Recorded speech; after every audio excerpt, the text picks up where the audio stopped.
Thank you. Okay, thank you very much. Well, it's the last session, so we have only the most persistent audience here with us, the creme de la creme of our conference, so thank you for being with us. I would like as well to welcome our guest, my co-panelist in this last session. I would like to, our conference is close to be finished, so we are going after all these sessions to the final end of the conference, so you have some general picture of that, what's going on in Poland. Well, frankly speaking, the real picture is maybe a little bit slightly different, because you had an opportunity to see only the best practices, only to see the success stories. So maybe it's a little bit different when we look not for some leading institution, not for some leading universities, but when we go to some outside the biggest city. So these pictures could be a little bit different. But I think it's of course it's understandable as well. Same, it's in your country, but you should still have it somewhere behind your head. Okay, so I would like to ask you with some to say some words about yourself, to introduce yourself and the institution you are representing in, and especially concentrated on your from one side, the institutional expertise, but also the personal expertise you have. So, because you represent not only the institution, but for example, Uwe, you represent as well himself, let's say. especially, I remember the article you done with Hans de Witt at the end of internationalization, what was a little bit shocking for us who are involved in all this business, that's you predict the end of internationalization. So let's start with Vivian, please. Okay, well, I don't know whether I represent myself or not, sometimes it's hard to tell, but I'm Vivian Stern and I'm the Director of Universities UK International, which is a little bit like, it's the international function of our National Rectors Conference. So Universities UK is a little bit like CRASP, we're an association of the universities in the UK, but we're sort of slightly funny.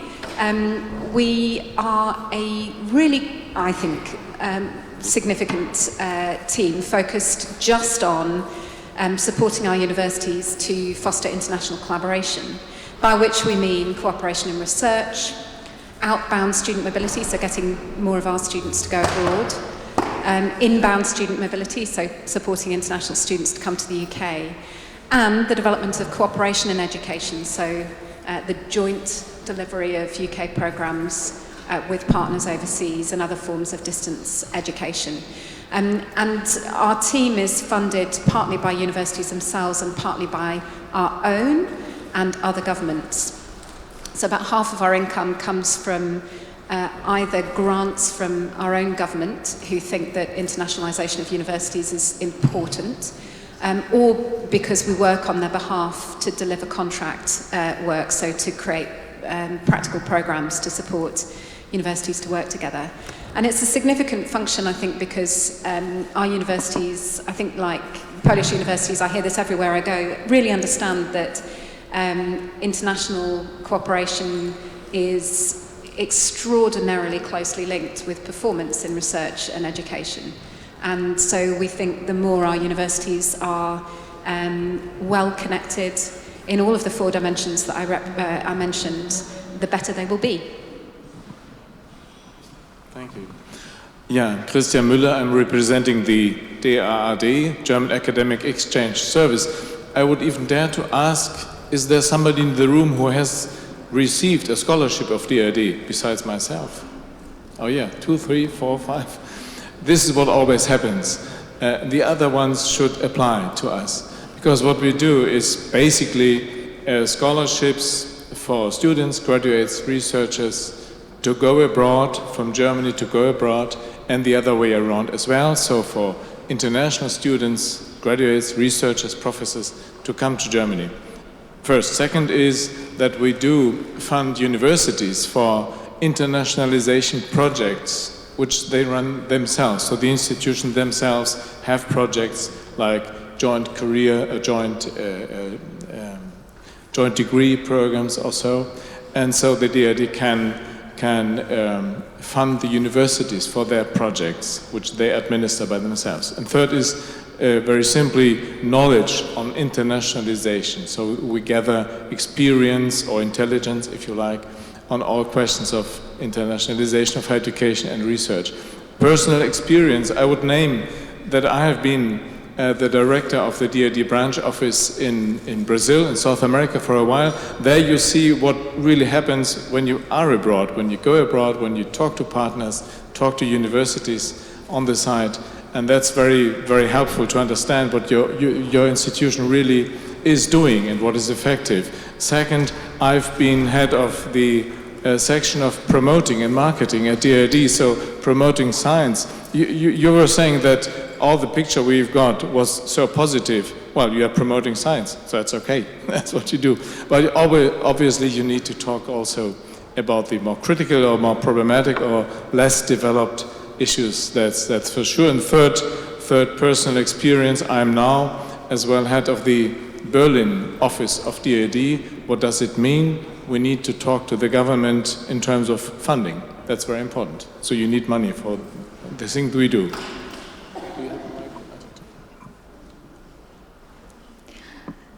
Yes, I'm Irina Ferenc, Deputy Director at the Academic Cooperation Association, or ACA in short, based in Brussels. And I'm very thankful, Lukasz, for having given us the opportunity to briefly introduce ourselves, and in this context also ACA, because I had anyhow planned to start with a bit of a confession about the mission of the organization.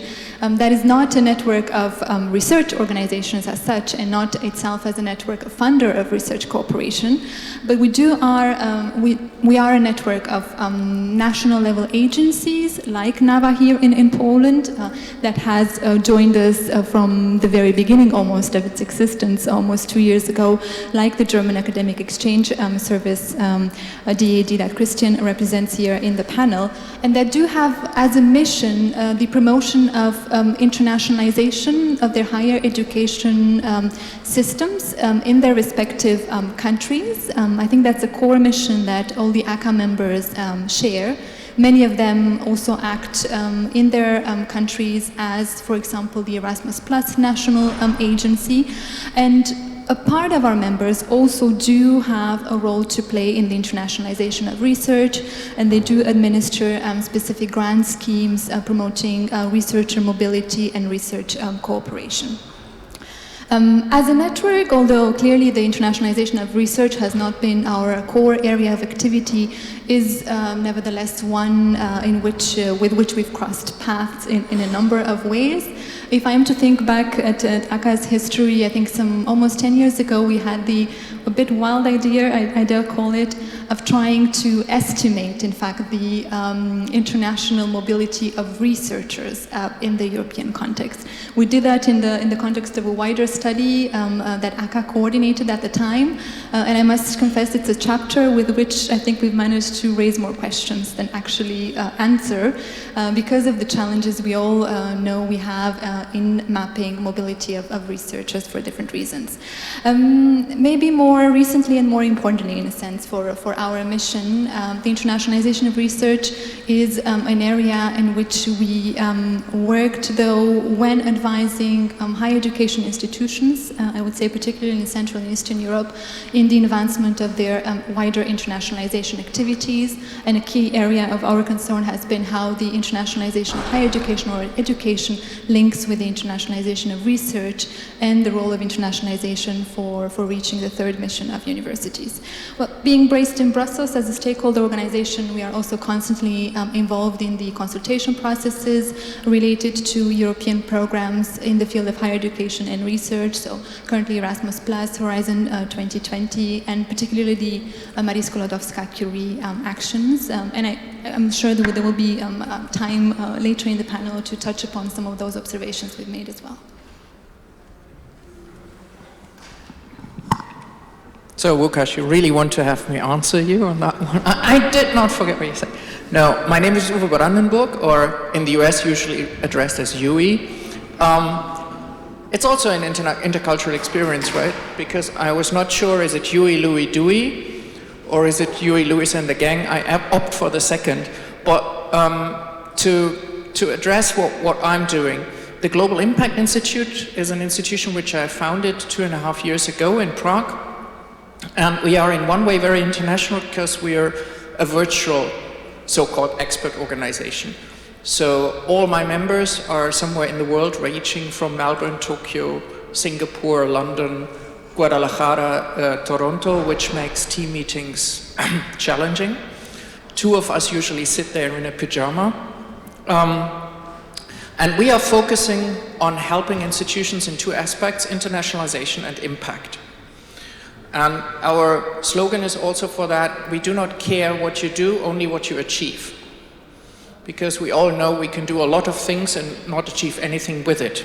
And I think that is one of the biggest challenges we still see in internationalization, and that was exactly the reason why Hans de Witt and me decided to go for the provocative title End of Internationalization 2011, because we were frankly just fed up with this assumption that what we do is good. And we don't know. And still, in most cases, we do not know what the real impact is, which is a huge difference to research. Because in research, you normally know what the impact of your research is. So I think that is one of the important things where internationalization can seriously learn from research. And then on the other hand, of course, in terms of the personal experience, not only did I move to Prague to become the entrepreneur there, formerly having been one in Germany, which is a very different story if you want to be an entrepreneur. Czech Republic is better in that respect, it's easier. But it also teaches you something, because if you have to deal with administration and bureaucracy in a different country, with a difficult language, you learn to appreciate what the people who come to our countries, open businesses, or want to work with us, have to go through. And if we don't do it ourselves, we will not learn it. The second experience in that respect is that I have this associate professorship in Spain, and it's in Tarragona, Catalonia. That is an interesting debate. And it also is an interesting experience because all the information I get for the professors is in Catalan. I speak Spanish. That doesn't mean necessarily I understand everything in Catalan. But this is about internationalization on a pragmatic level also in research. It's not so much a problem to have researchers work with other researchers in other countries.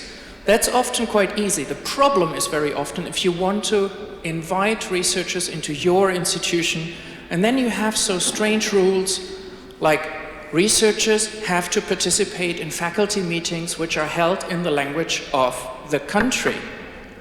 You will not find many people to come to a Polish, a German, a Czech, or a Japanese university and be able to fluently participate in faculty meetings in the language of the country. But that is one of the biggest problems I see right now in internationalization of research. Okay, thank you very much. So right now we know with whom we are talking about, and it's great that you represent completely different institutions.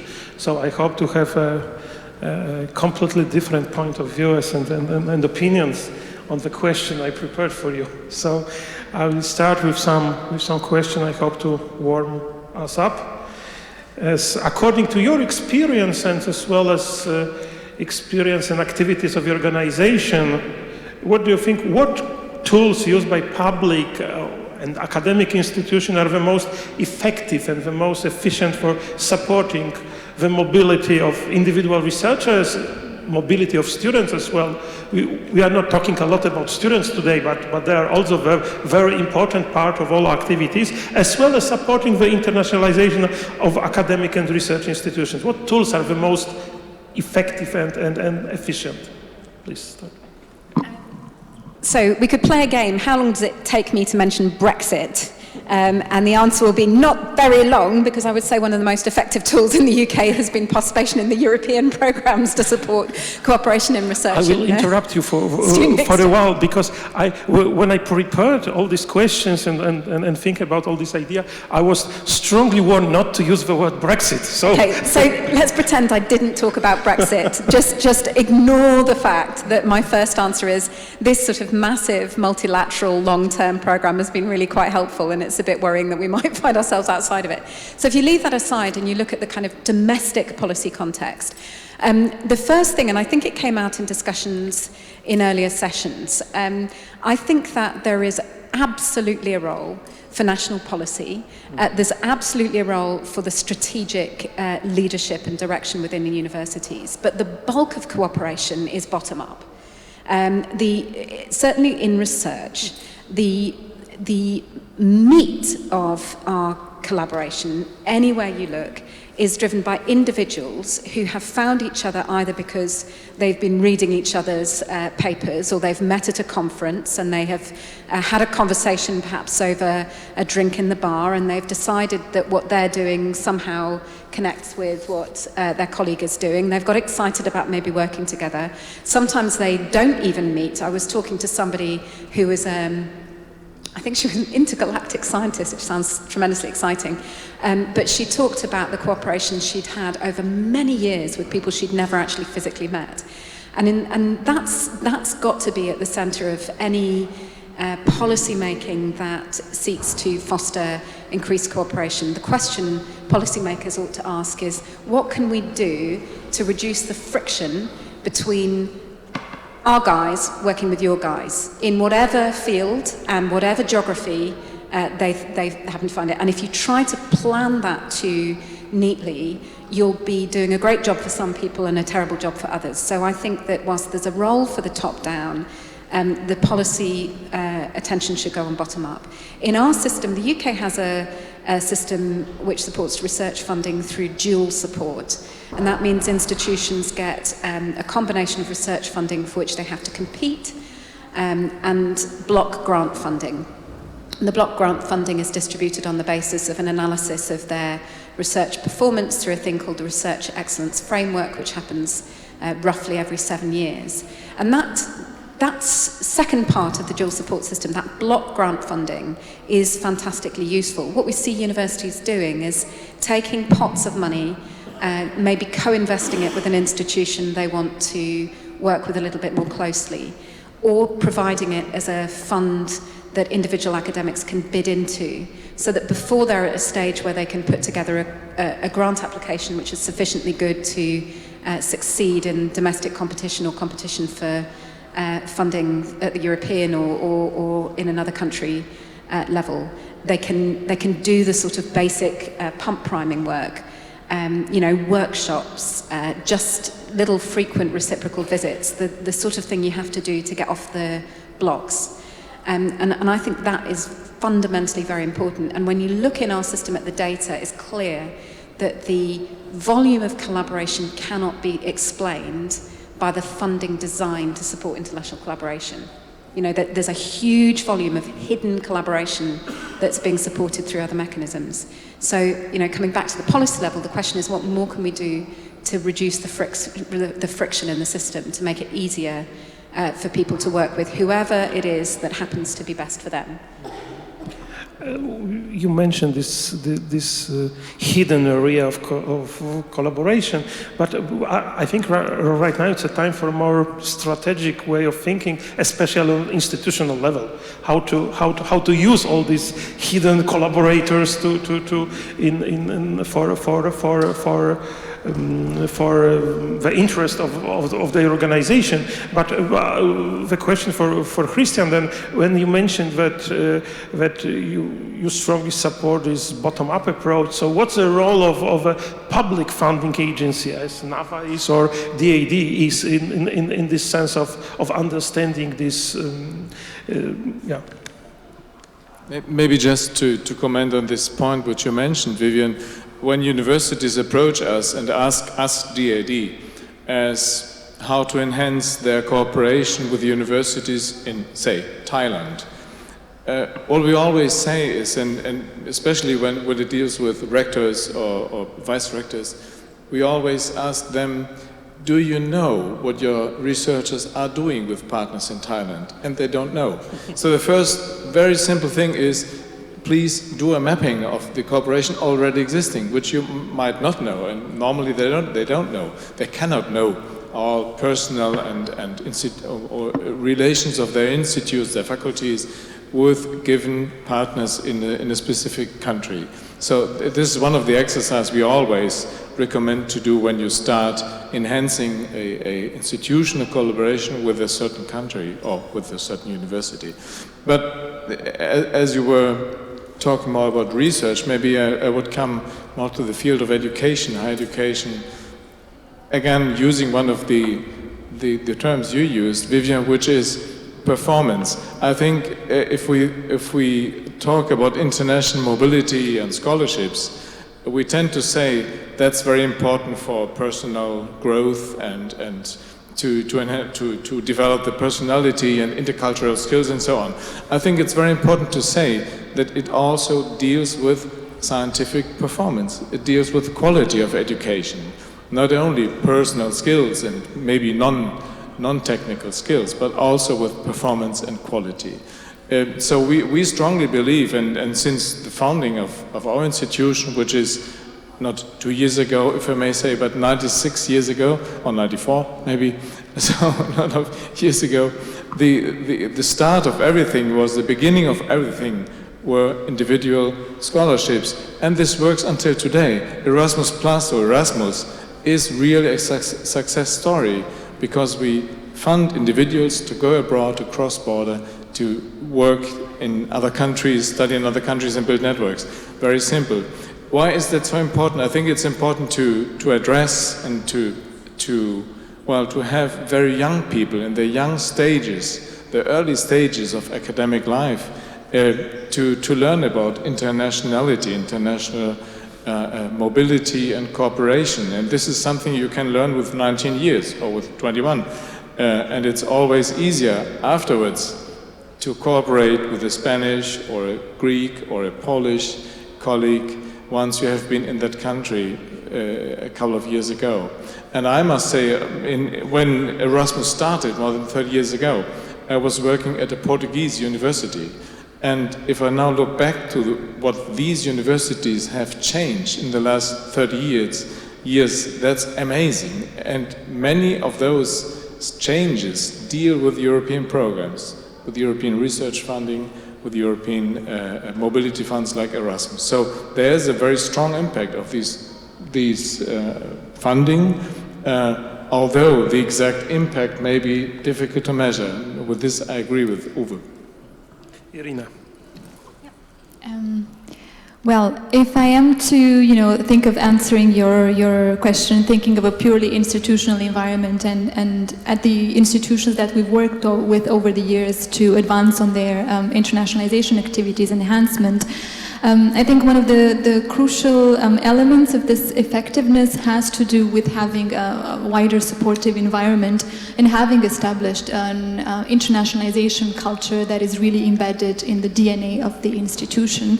And I think that's a space where the bottom-up level that Vivian was mentioning earlier and the leadership meet and both have an essential role to play. And I think although in general, the internationalization of research activities is much more easily accepted within higher education institutions. We were speaking earlier today that knowledge is by default international. There is also evidence, and I agree that could be even more evidence, of how actually having this supportive culture where internationalization is a normal thing to do also enhances research performance through international collaboration. Now, maybe a bit more concretely, again, reflecting on the situation within universities that we worked with, we've spoken quite to some extent today about the role of individual researchers and the importance of having these points of contacts with partners from abroad.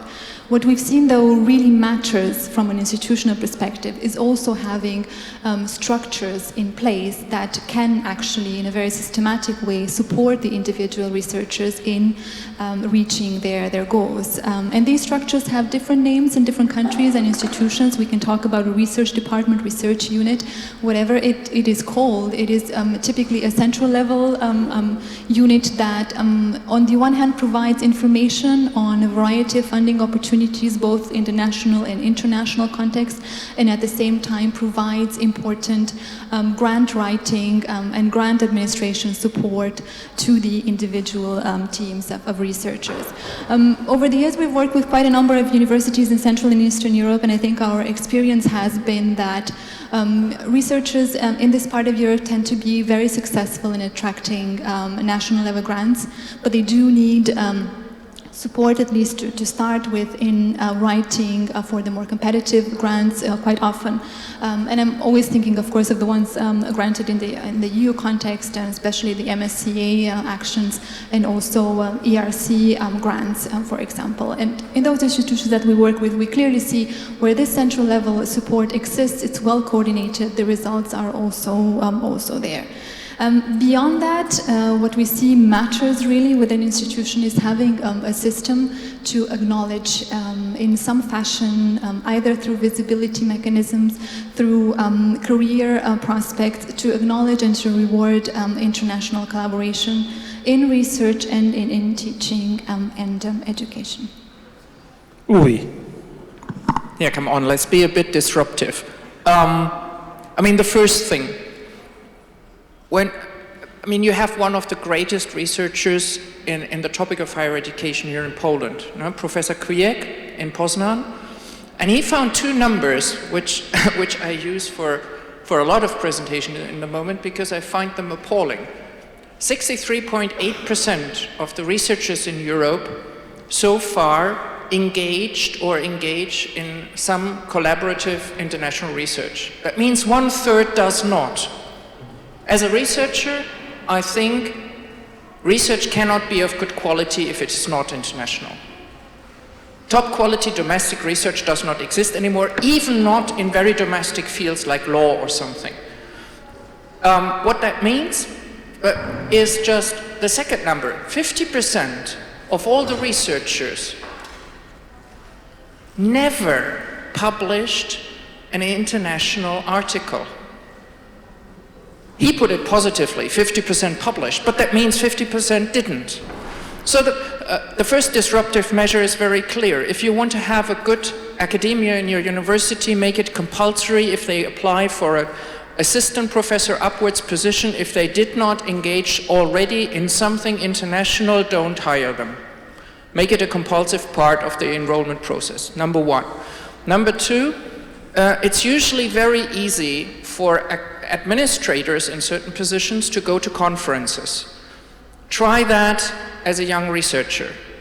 I know a couple of universities, for example, when I was still at Humboldt University, we had a special budget which was given to young researchers if they were able to get usually poster. You don't get a talk on a conference, but maybe a poster or something through to go to conferences to do exactly what Vivian said, to build the relationships that later bring the Nobel Prizes. So make that part of your budget, and nobody should tell me we have no money. Everybody has money, it's only a question of priorities. Point 3, the Frankfurt School of Business, in the university, the business school had a very interesting rule. I think they still have it. When they sit in a room, whether that is a faculty meeting, a cafeteria or whatever, and they talk, and somebody enters the room or the group and identifies him, herself, themselves as non-German speaking, the rule is you switch to English. Do that, very simple. And the fourth one is also something what I found very important. Academics do not have a loyalty to their institution, but to the field. So the universities are competing for them to stay and not go somewhere else where the grass is greener. So they are not there to or it is not very clever to tell them what they should do in order to promote internationalization, but internationalization has to think what that can do in order to help them. And for example, I had the pleasure to work with Professor Ischinger when she was the first Vice President International at Humboldt University, and she came from a diplomat family, and what she did was, we went to every dean, we sat down, and we did not ask them what they could do for us. We asked, what are your major problems? What do you want to address? And then she told me, I was pretty young back then, she said, Uwe, you just don't say anything in that meeting, hard for me. You listen, hard for me. And then you sit down and think about and come up with some ideas how internationalization can help the problems that department has. That's what we should do. We should not force academics to help internationalization. We should make internationalization help the academics. Mm-hmm. Thank you, Uwe. So it seems that you have found the solutions, very easy, 3 points. Okay, so I will start then with a question to Irina. So recently the Academic Cooperation Association recently published the report on the problems with inclusion and internationalization in higher education. So do you really believe, and do you really believe that in the era of very effective operating of national grant system supplemented by support from European Union or some private institution, there are indeed any barriers for students and academic mobility? So it's from one side we have funding from different bodies. The solution was given by Uwe right now, so still we really have any barriers, you think? Well, I wish it were that simple, not that having appropriate funding is simple in itself. We know very well it's not, and it remains a struggle. But I think, indeed, it's essential to have appropriate grants to push forward the inclusion agenda. But we also know that for many of the underrepresented groups in higher education, be that we mean students but also staff, while lack of available, appropriate funding, let's say, it's one of the obstacles, it might not be the biggest one. So funding, yes, it's part of the solution, but in our current reflections and discussions on addressing different underrepresented groups from, for example, students from lower socioeconomic backgrounds or that are the first ones in their families in higher education, so without a higher education background, students with disabilities of different kinds, students from a minority group with a migrant background, students that are working, students with families and so on. We do need much more diversified solutions. We need what we tend to call now more and more, at least in Brussels circles, in the inclusion discussion, solution that address the access needs of these specific groups, which actually required having a great degree of flexibility in the way funding, for example, is being allocated and used, and quite frankly, so challenges, the typical funding providers in coming up with innovative ways that can cater for those diverse needs, taking into account also that in real life, many of these underrepresented groups of students, if we mean students but also staff, do not want to self-identify with these labels that are very important for us to be able to map, as Christian was saying earlier, I think, talking about the institutional context, the situation, and at the same time that, the same student can be underrepresented in more than one way. So can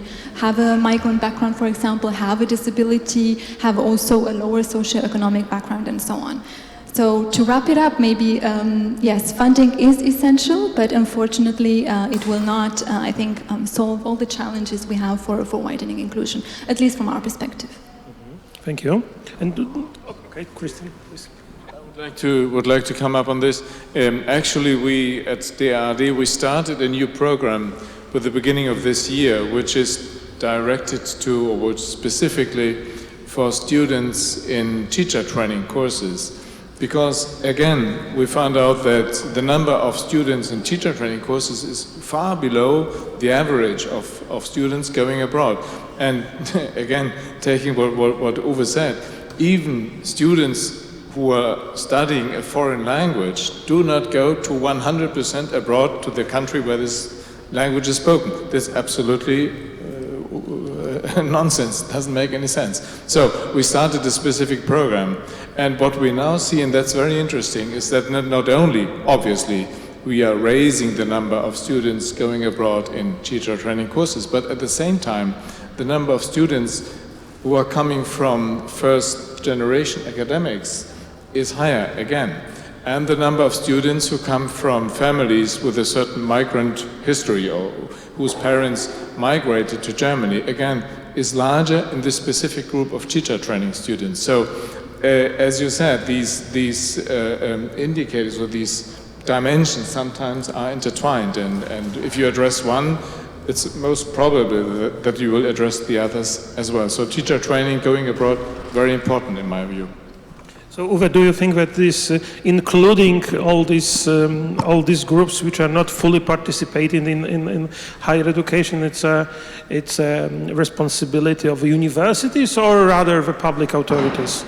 How do you think? I think it's not an either-or question. The point is that, for example, when we did the first Erasmus Impact Study, we identified two aspects which I found still completely flabbergasting. What we did was we analyzed what are personality traits of people who go abroad versus those who don't, building on work from Zimmermann-Neyer, who already did that, and then looking what effect does mobility have on your personality. Now the findings, they have immediately to do with inclusion, because what we saw was, first of all, among the students who go abroad, 60% come from an academic family background. Among all students, 60% are from a academic family background, first non-inclusive factor.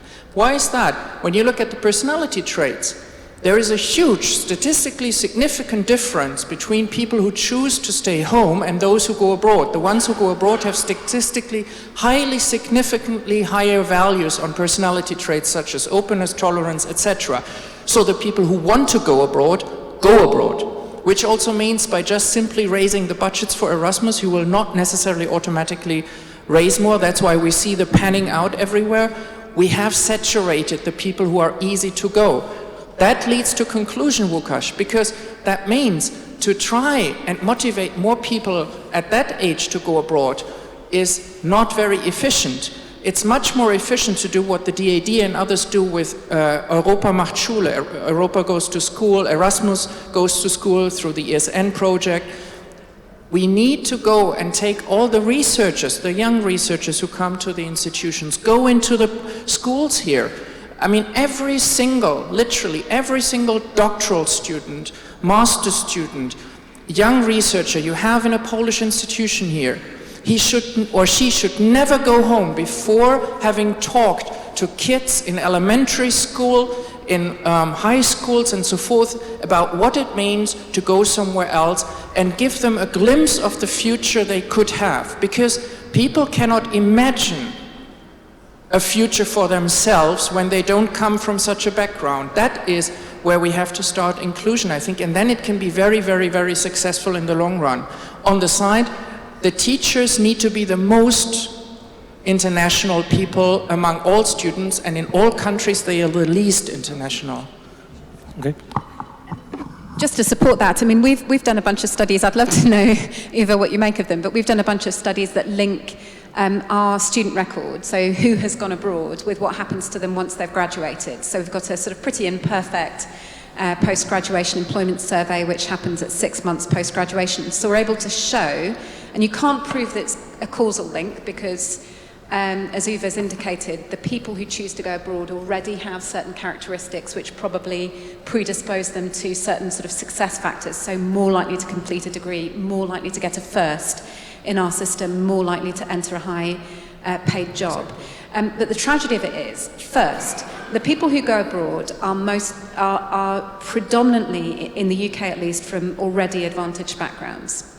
And second, that by going abroad, the experience does seem to produce some really sort of beneficial outcomes in terms of things like confidence, adaptability, resilience, and the kind of intercultural competences that employers are looking for. So here we've got this sort of self-reinforcing problem. To those who have, more shall be given. And that's why, and we've got this campaign, this national campaign to double UK outbound mobility. And I have to say, in the UK, we probably haven't reached saturation point in the number of students who go abroad. We've currently got about 7% of our student population as a cohort will go abroad during their studies. So we've got a long way to go, especially compared to Germany. But our campaign approach has been to try and think in as many ways as possible what will help students who at the moment think this just isn't for them, or more probably don't even think, they probably never occurred to them that they could have an experience overseas, or much less that somebody else would pay for it. And in many cases they think even if they did know such an opportunity was there, they can't do it. Maybe they have family responsibilities, or they have a job they can't afford to lose by taking a period away, or they simply don't have the support networks that encourage effectively middle class students to fly free, because I know somebody will pick them up if they get stranded in some outpost of some remote country with no mobile phone. Somebody's going to scoop in and so what can we do to make sure those people who think it's not for them for one reason or another change their minds? Part of the answer is, I think if you've indicated, changing the form in which the opportunities are presented. So right now our campaign has a huge emphasis on a multiplicity of opportunities. So we don't mind where you go, we don't mind what you do when you get there. It can be anything from a week and above, because what we're trying to do, I think, is change a mindset. And in a generation's time, we'll be able to be a bit more picky about what we think is really the most beneficial form of mobility. Right now, we'd like to just get across the idea that wherever you are, whatever you think you're capable of, we'll try and support that. And then over time, we can narrow that down. But from other hand, you are the example of a great inbound success. Let's say, so it reminds me some meetings with some American students. I talk in US and I ask them about if they wish to go somewhere, and they told me, no, we are not interested. We have the best university in our country. There is no need to go anywhere. So I think it's a little bit similar in UK, yeah. But you have the example of inbound, so it's very huge. It turns out being an island has really affected our mindset. I don't know why that should be. I will go further. So looking for all these changes currently taking place in the landscape of academic world, especially in China or Southeast Asia, do you think that European academia or academic offer is still competitive for students and researchers from the other regions of the world?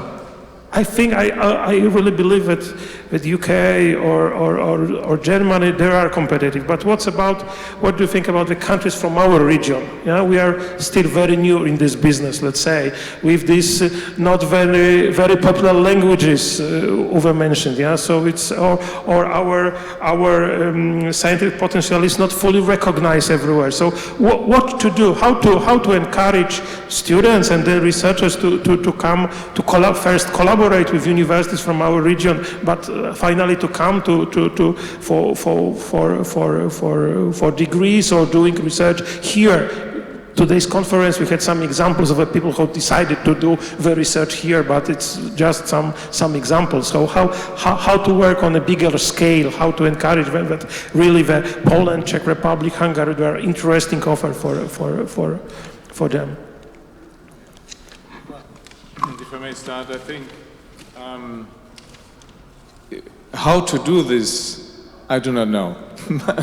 But I think what we should bear in mind is that actually we are not doing so badly. We are doing quite well. If you look on the recent numbers of the US students, international students going to the United States, the numbers since 3 years are not only flattening, they are going down and significantly down. Which is not the case for Europe. So Europe is attracting students from all continents of the world, and not only Germany, other countries as well. So I think the natural attraction of going to any country in Europe is very strong, is very high. If you take the standard of living, you take safety. I've been in a country which is not safe, which is Brazil. 60,000 murders per year. This is a number. There's a war, actually. I think it's a war. So it's a safe place. It's culturally very interesting, very diverse. You travel very easily. It is not inexpensive. I mean, taking London out maybe, but taking some cities out, it is not expensive to be in Europe if you look at other countries like Japan or like Singapore, like Hong Kong. So I think the natural and the existing attractions of living in these countries still are there and are working. When you look more specifically on the quality of education, quality of research, I think we are doing very well, Europe comparing to any other place. The growth of China obviously is a very peculiar, very singular phenomenon which needs to be studied, and that China will be able to regain the best of their students and scholars and researchers, Chinese nationals, to come back to China. This is evident. We all see that. They are going back. They have been attracted by very good salaries, good opportunities to do research, good working conditions. So this is very difficult to compete with. That's true. For example, the Czech Republic doesn't have a problem. Totally not. They have a very clear system. Either you study in Czech and it's for free, or you study in English and it costs very reasonable. I mean, I did my PhD in Britain. I had to work a long time in a factory to afford that. Very reasonable price, because also in Asia, if you don't pay, it's not worth anything. That's the other issue. Free is not good. But the other reason is also, you don't really have to work. I mean, you don't want to have big numbers of students to come in and pay huge tuition fees, which frankly is a huge issue in the UK system, because it relies on heavy income like the US, and the US lost $1.5 billion in the last 2 years because of the drop. So what you want are interesting, bright research students.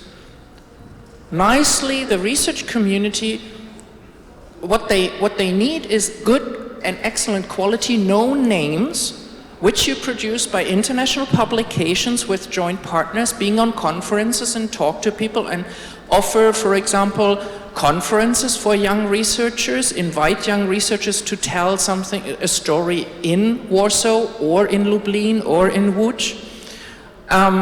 So to get researchers to work with you is much easier than you would have to hunt for the fee-paying bachelor cows. You don't want them. You don't need them. So you are privileged. And all you have to make sure is that the research which is interesting in Poland gets known to the people who are interested in that. Makes it your market situation is a lot easier than that of the US, Australia, or I think also many UK universities in the moment who need the fee-paying students. So something from UK. I mean, look, this is highly, I think especially in Europe, this is extremely controversial. And of course, international students who come to the UK do pay high fees. I mean, it's not, in some respects, as high as people think. The average international student fee is about 14,500, which compares to a UK domestic fee at undergraduate level of just over 9,000. So it's a lot, but, you know, if you're thinking about something you're going to do once in your life, I think that my view, but in a sense my view doesn't really matter. The views of the international graduates of our universities who we've asked about this, we just recently published a survey of 16,000 international graduates on the question, you know, one of the questions we asked was, do you think it represented good value for money now that you're, say, 7 years post-graduation? People tend to say yes. I mean, in the 80 to 90% range, the answer is yes. Our universities benefit from those students in a number of ways. And of course, I would therefore be a little bit prejudiced towards saying that I would expect any system that wants to improve its performance to look to internationalise its student population. In Germany, that's subsidised by the taxpayer. I think there's a logical argument for that, because I think Germany benefits to a great degree from international graduates. The same's true in the UK, but you know, we have taken the view that despite the public benefits which flow from attracting international students, there should be a private contribution. 35% of our student population at postgraduate level are research students. And you hear, and I think we heard it on the earlier panel, one of the most important things about that group of individuals is that it doesn't really matter if they stay in the UK post-graduation or if they go somewhere else. They keep working with us. I think this is a terribly rude way of describing them, but I think PhD students particularly are kind of viral particles in the research collaboration, body. They are really, really important in creating research networks for the future.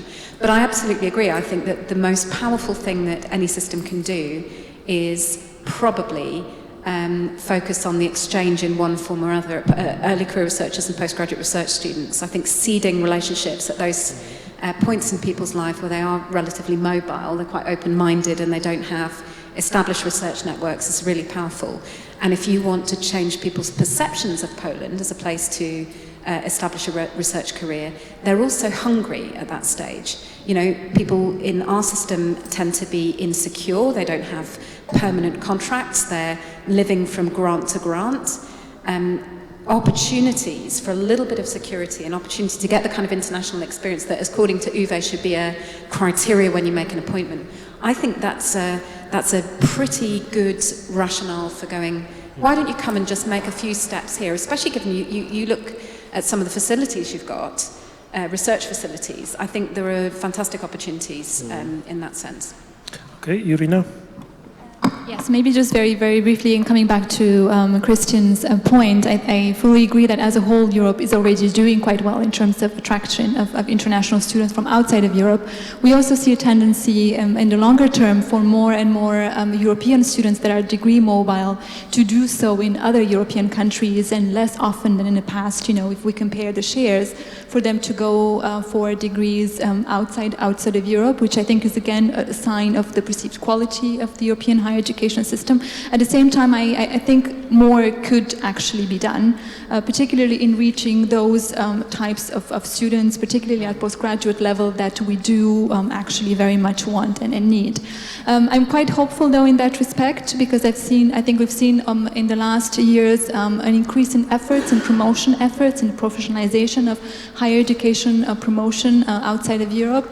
Interesting initiatives both in the national context, where I think promotion strategies tend to be informed more and more about actual market research, about where this promotion should be done and how.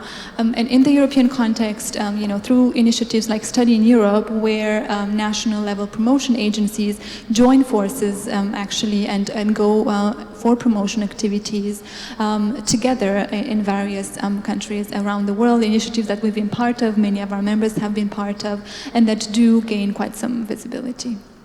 Thank you. So I'm really sorry, but our time is over. So I will ask you for some final remarks for the end, please. I'm going to get kicked off the stage for saying we really value the opportunity to work with European colleagues. So if you've got an opportunity to sort of stick up for us in the next few years, I'd be really grateful. I wish to thank for the invitation, Lukas, to take part in this conference.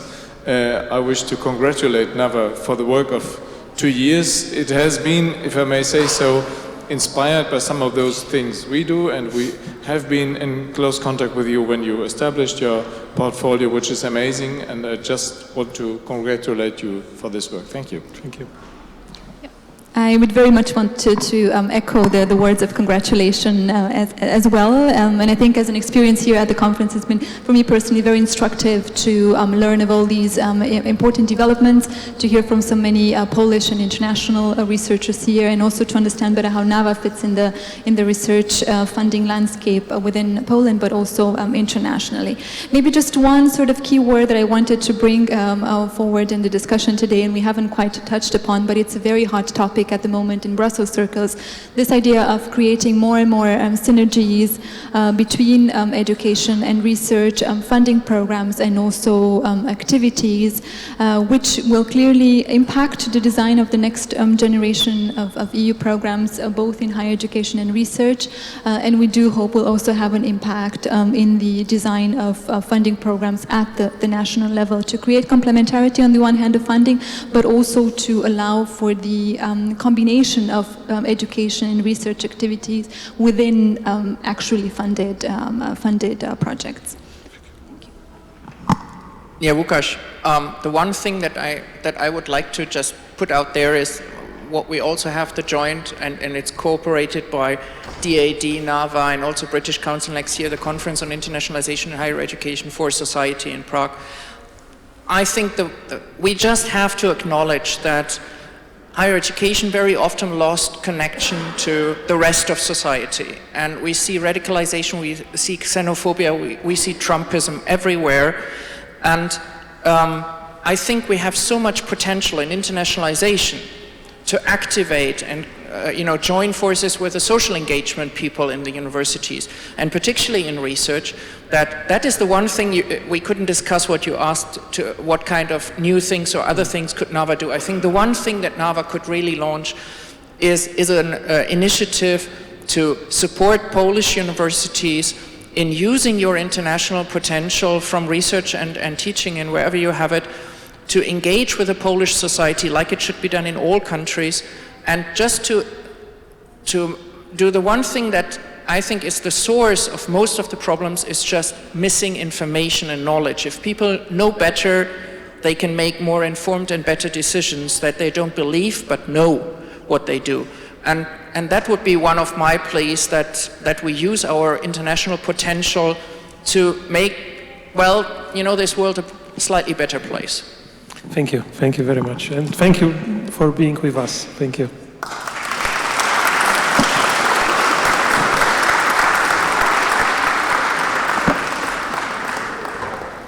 Thank you so much, and I will